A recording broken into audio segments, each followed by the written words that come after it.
Om Swastiastu, salam kebajikan, nama budaya. Salam sejahtera bagi kita semua. Perkenalkan, kami dari Universitas Pamulang, Fakultas Ekonomi dan Bisnis, Prodi S1 Akuntansi. Kami akan memberikan penjelasan tentang laporan segmen dan interim untuk memenuhi tugas akuntansi lanjutan 2 yang diampu oleh dosen Ibu Rosita Wulandari SE MM MAK. Sebelum masuk ke dalam materinya, izinkan kami memperkenalkan diri terlebih dahulu. Perkenalkan, nama saya Alif Kajul Raira Rahman Lasandang dengan NIM 2110112000893. Perkenalkan, nama saya Vanvana Fagila Sabrina dengan NIM 211111200976. Halo everybody, perkenalkan nama saya Leha Fitriani dengan NIM 2110111200435. Perkenalkan, nama saya Mujibatul Inaya dengan NIM 211111201318. Perkenalkan, nama saya Suci Amalia Kamase dengan NIM 211111200496.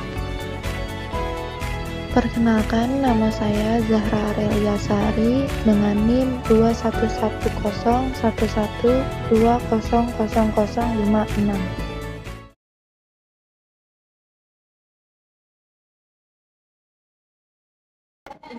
Saya sebagai pemateri 1 akan menjelaskan tentang laporan keuangan segmen.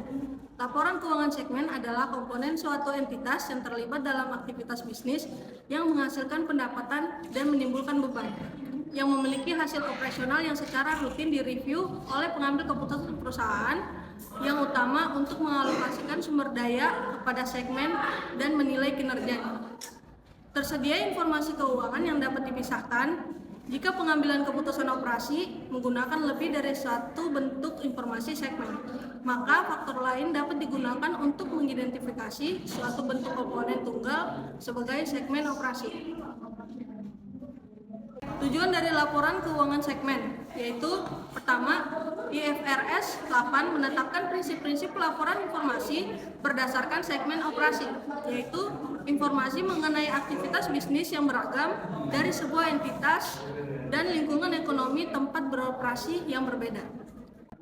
Yang kedua yaitu IFRS 8 mengharuskan identifikasi segmen operasi berdasarkan laporan internal yang digunakan manajer senior, yaitu pengambil keputusan operasional utama, ketika menentukan alokasi sumber daya kepada sebuah segmen dan menilai kinerjanya. Penyajian segmen informasi berdasarkan pendekatan manajemen akan memungkinkan pengguna laporan keuangan untuk mereview kinerja entitas melalui sudut pandang manajemen dan membuat pengguna mengambil keputusan berdasarkan informasi yang disajikan untuk manajemen. Pada materi selanjutnya yaitu segmen operasi. Ada lingkungan standar operasi segmen.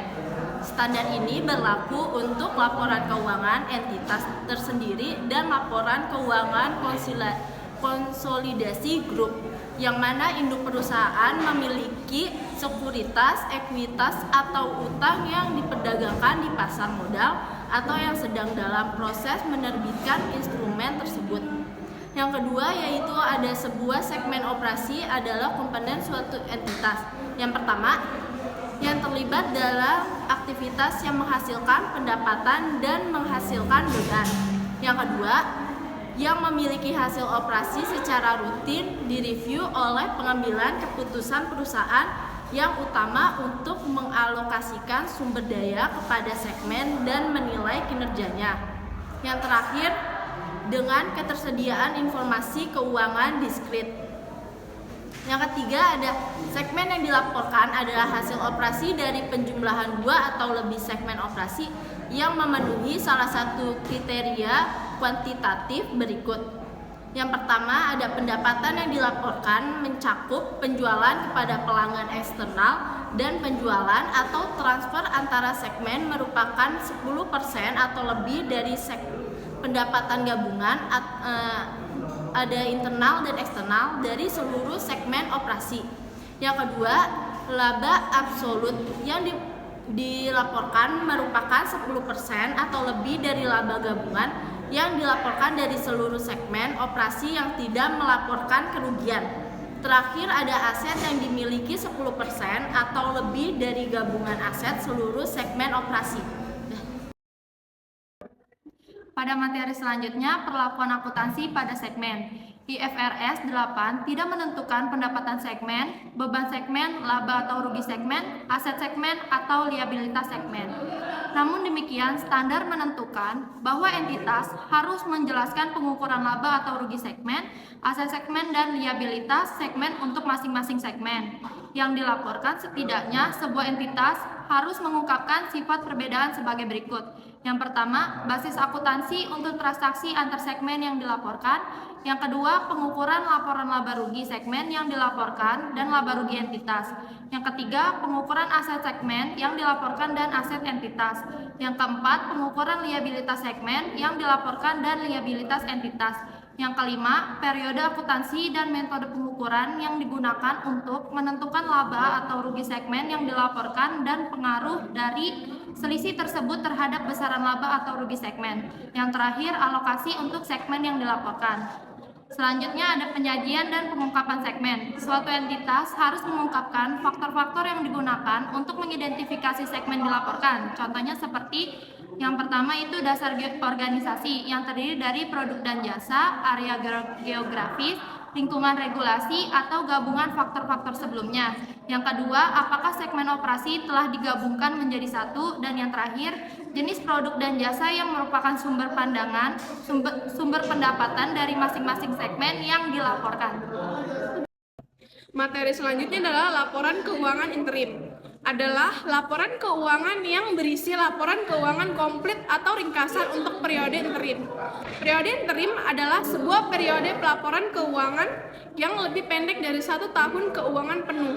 Laporan keuangan interim dapat disusun secara bulanan, triwulan, atau periode lainnya yang kurang dari setahun dan mencakup seluruh komponen laporan keuangan sesuai dengan standar akuntansi keuangan.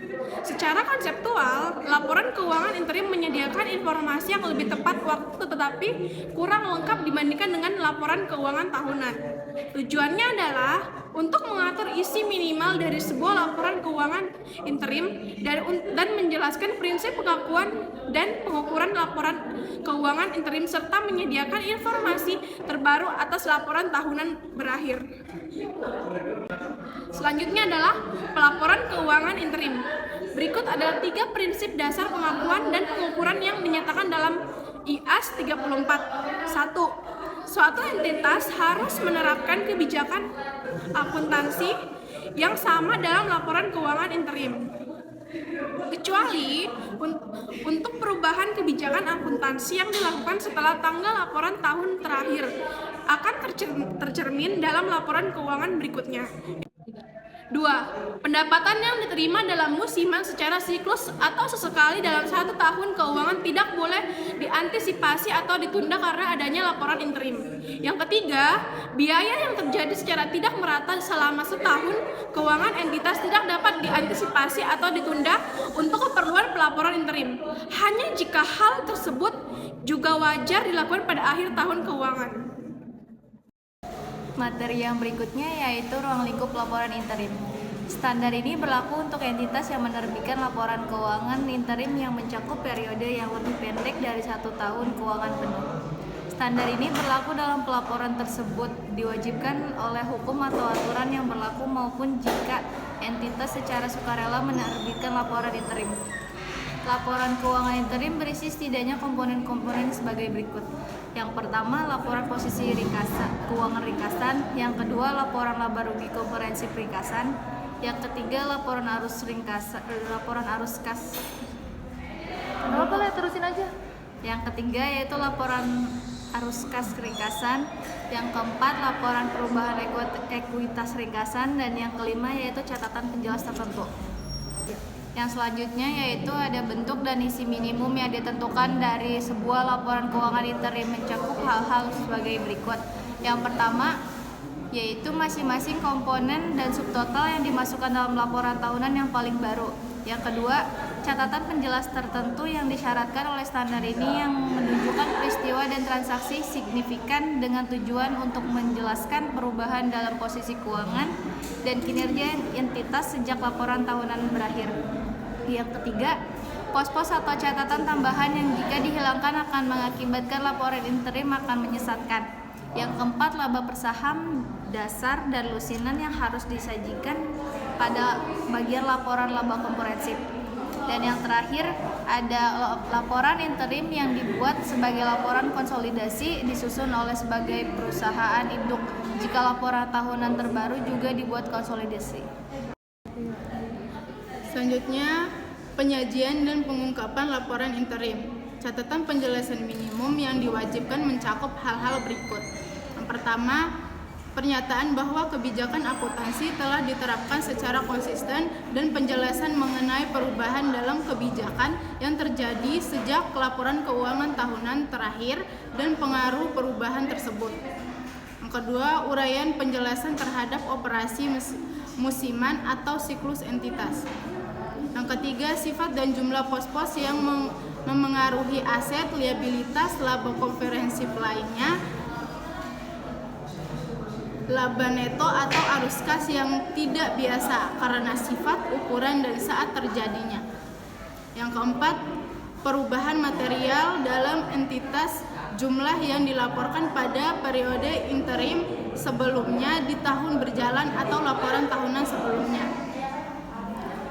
Yang kelima, penerbitan, pembelian, dan pembayaran kembali sekuritas utang. Yang keenam, dividen dibayarkan terpisah untuk saham biasa dan saham lainnya.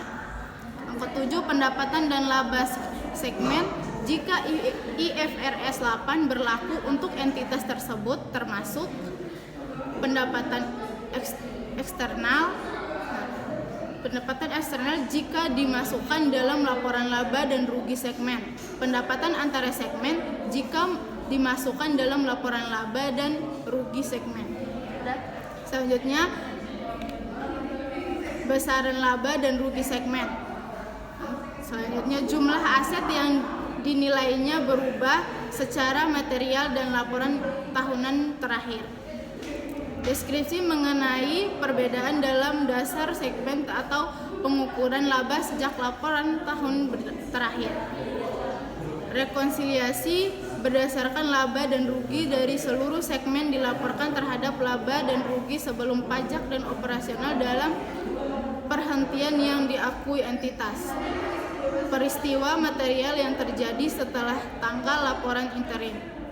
Pengaruh akuisisi atau penghapusan anak perusahaan dan investasi jangka panjang. Rekonsiliasi dan operasi dalam perhentian. Perubahan dalam liabilitas atau aset kontingent sejak tanggal laporan tahunan yang terakhir. Sekian materi yang telah kami sampaikan, kurang lebihnya mohon maaf. Wassalamualaikum warahmatullahi wabarakatuh.